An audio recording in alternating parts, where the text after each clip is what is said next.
తెలంగాణ తొలి ముఖ్యమంత్రి బీఆర్ఎస్ దళపతి కేసీఆర్ 72వ జన్మదిన వేడుకలు ఘనంగా నిర్వహించడానికి చూస్తున్నాం కదా. మన వెనకాల మొత్తం తెలంగాణ భవన్ చుట్టూ పెద్ద ఎత్తున ఏర్పాటు చేశారు.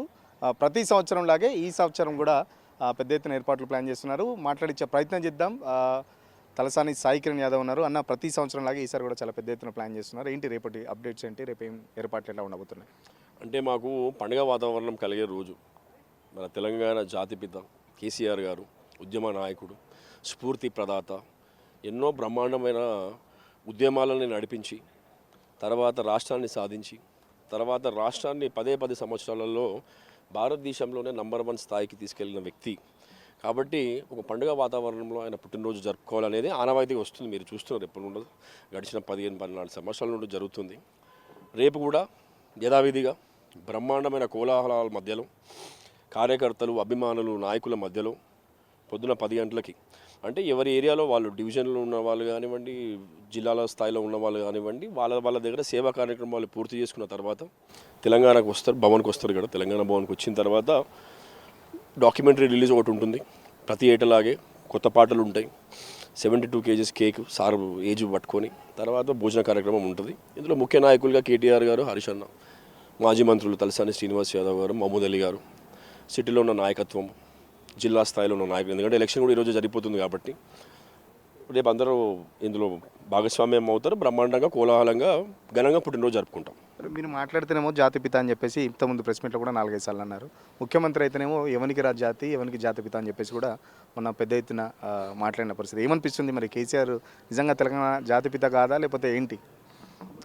అది ఆయన మాట్లాడే టైం సందర్భంలో మేము కుటుంబం అంతా కూర్చొని ఉన్నాము. స్టాన్ఫోర్డ్కి వెళ్ళి అప్పుడే వచ్చిన అనేది న్యూస్. అప్పటికి కుటుంబంలో ఉన్న ప్రతి వాళ్ళు ఆశ్చర్యపోయినారు. స్టాన్ఫోర్డ్కి పోయేసి వచ్చిన వ్యక్తి ఇది నేర్చుకుని వచ్చిండా అంటే, స్టాన్ఫోర్డ్ స్థాయిని కూడా దించగలిగిన వ్యక్తి ఎవరన్నా ఉన్నారు ఈ భారతదేశంలో అంటే మన ముఖ్యమంత్రి గారే. ఆ గొప్ప ఖ్యాతి అయినదే. ఎందుకంటే జనరల్గా ఎవరైనా అబ్రాడ్కి 10 రోజులు హాలిడేకి పోయి వచ్చిన తర్వాత కూడా నడవికల్లో కానీ, వాళ్ళ పద్ధతుల్లో కానీ, కొంచెం మాట తీరు కానీ నేర్చుకొని ఆచరించడానికి ప్రయత్నిస్తుంటారు, దేన్ని మంచిని.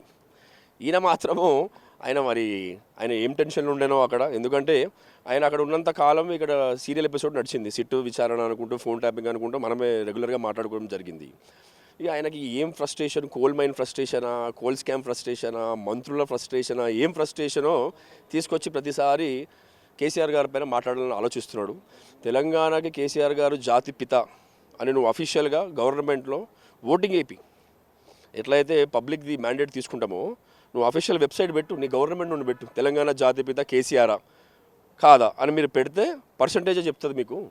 మీరు ఏదో 54-55 ఇయర్స్లో యంగ్ ఏజ్లో ముఖ్యమంత్రికి సాధించినారు అనేది మంచిదే.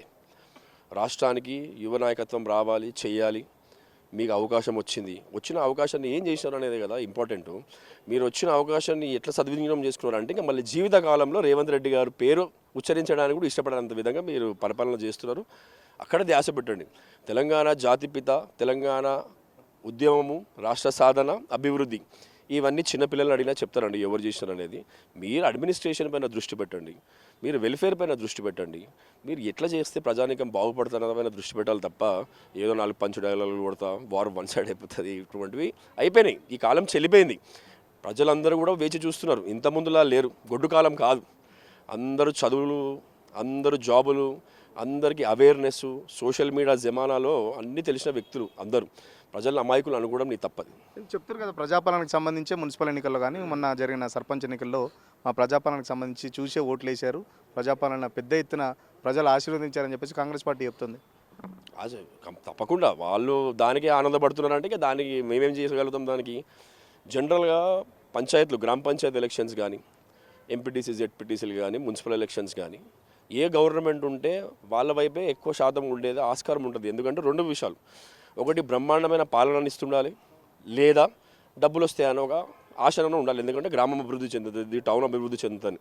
ఇక్కడ ఒక ముఖ్యమంత్రి, రాష్ట్ర స్థాయి ముఖ్యమంత్రి ఏనాడు ఎప్పుడు చూడలేదు. మనం ఏ రాష్ట్రంలో చూడలేదు, తెలుగు రాష్ట్రాల్లో అసలు చూడలేదు ఇప్పటివరకు. ఒక ముఖ్యమంత్రి వెళ్ళి పంచాయతీ ఎలక్షన్లో క్యాంపెయిన్ చేయడం, ఒక మున్సిపల్ ఎలక్షన్లో క్యాంపెయిన్ చేయడం, ఫస్ట్ స్టెప్ చూడడం, తర్వాత కూడా 41% ఆఫ్ ఓటింగ్ తీసుకోగలిగారు మీరు అంటే ఆలోచించుకోవాలి మీరు, మీ పరిపాలన ఎంత గొప్ప పరిపాలన. అసలు ప్రతిపక్షానికి స్థానమే ఉండదు ఇటువంటి ఎలక్షన్స్లో. వాటికి 5% 10% మ్యాక్సిమం వాళ్ళు గెలవగలిగిన సీట్లు. ఇక్కడేం చూస్తున్నాం మనం పొద్దున్న నుండి, గెలిచిన సీట్లలో కూడా వాళ్ళు ఏదో దౌర్జన్యపూర్వకంగా మా చైర్మన్ చేసుకుందాం, మా వైస్ చైర్మన్ చేసుకుందాం, మేము తీసుమార్గాలను మమ్మల్ని ఎవరు కొట్టలేరు, మా దగ్గర డబ్బులు ఉన్నాయి, మా దగ్గర పోలీసు ఉన్నారు అనుకుంటే అది నువ్వు ఆలోచించుకోవాల్సిన విషయం. ఎందుకంటే ప్రజాస్వామ్యంలో అన్ని గమనిస్తారండి. ప్రజలు ఎప్పుడు బుద్ధి చెప్పాలో అప్పుడే బుద్ధి చెప్తారు. తొందరపడి ప్రతిసారి ముందుకు రారు. ప్రజానికం స్టైలే అట్లుంటుంది. ఎప్పుడైతే ఎమ్మెల్యే ఎలక్షన్స్ జరుగుతాయో ఇప్పటికిప్పుడు పెడితే 10 సీట్లు గెలవదండి కాంగ్రెస్. తెలుసు మీకు కూడా, గ్రౌండ్లో స్థాయిలో వాతావరణం ఎట్లుందో తెలుసు. 2 సంవత్సరాలు అయిందండి. ఒక 15 నిమిషాలు ప్రెస్ పెట్టి నేను ఈ 2 సంవత్సరాలలో ఈ విషయాలు చేసిన అని ఒక 15 నిమిషాలు చెప్పగలుగుతా ముఖ్యమంత్రి, నేనే ఓటేస్తాను ఆయనకి. మీరేమో 10 మంది ఎమ్మెల్యేలు కూడా గెలవరని చెప్తున్నారు. ముఖ్యమంత్రి ఏమో జమిలీ ఎన్నికలు వస్తే ఇంకో 6 నెలలు నాకు ఎక్స్టెన్షన్ దొరుకుతుంది, వచ్చే 5 ఏళ్ళు కూడా నేనే ముఖ్యమంత్రి, నేనే రాజు, నేనే మంత్రిని కూడా మొన్న ఢిల్లీలో చెప్పిన పరిస్థితి. మరి ఎట్లా ఉంటుంది మరి? 5 ఏళ్ళు చెప్పలే ఆయన, 10.5 ఏళ్ళు చెప్పాడు. మరి ఆయన ఏం క్యాలిక్యులేషన్ చేసుకొని చెప్పుకున్నావు కానీ ఆయనకి ఎంతసేపు తన చుట్టూ రాజకీయం తిరగాలి, లేదా తానేదో గొప్పవాడుగా ప్రొజెక్ట్ చేసుకోవాలనే పిచ్చి. కేసీఆర్ గారు చుట్టూ తిరుగుతుండే రాజకీయాలు ఇప్పుడు కూడా ఆయన చుట్టూ తిరుగుతాయి. ఆయనదేమో ఒక స్ట్రాటజీ, ఒక ప్లాను. ఆయనదేమో పెద్ద ఫిగర్, ఒక స్టాల్వర్డ్ లీడర్, ఒక రాష్ట్రాన్ని సాధించిన వ్యక్తి. ఆయనతో పోటీలో ఈ ట్రాప్లో పడిపోయి ఇవన్నీ చేసుకుంటున్నాడు తప్ప, మంచి అడ్మినిస్ట్రేషన్ చేస్తే కదా పేరు గుర్తుంటుంది. నువ్వు మంచిగా కదా ఏదైనా ప్రజలకు ఏదైనా హెల్ప్ చేస్తే కదా పేరు గుర్తుంటుంది. ఎంతసేపు మర్చిపోవాలంటే ఎంతమంది ముఖ్యమంత్రులు తెలియదు మనకి. నిన్ను కూడా అదే వచ్చే విధంగా ఉంటుంది. దయచేసి వచ్చే 3 సంవత్సరాలైనా సరే, 3 సంవత్సరాలు నువ్వు ఉంటావా ఎవరు ఉంటావా అనేది మీ పార్టీ డిసిషన్ అండి, మాది కాదు కదా. మేము యాజ్ అ ప్రతిపక్షంగా ప్రజల వైపు పోరాడుతున్నాం తప్ప ఏ రోజు మిమ్మల్ని ముఖ్యమంత్రిగా దించేయాలనేది ఎప్పుడు మేము ప్లాన్ చేయలేదు కదా. మీకు 3 సంవత్సరాలు ఉందో 5 సంవత్సరాలు ఉందో అని మీరు అనుకుంటున్నారు. భ్రమలో 3 సంవత్సరాలు ఉందనుకోండి, బాగా అభివృద్ధి చేసి చూపించండి, సంక్షేమం చేసి చూపించండి, మీరు ఇచ్చిన 400 దొంగ హామీలు చేసి చూపించండి, బంగారం ఇచ్చి చూపించండి.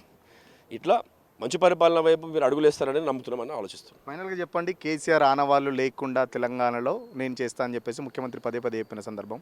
సో కేసీఆర్ ఆనవాళ్ళు లేకుండా ఉంటుందా తెలంగాణలో? ఎట్లా ఉండబోతుంది మరి? రేవంత్ రెడ్డి గారు చాలా గొప్పగా 2 ఇయర్స్ తర్వాత, ఈ 2 ఇయర్స్లో ఆయన చేసిన అతి గొప్ప విషయం ఏం తెలుసా అండి?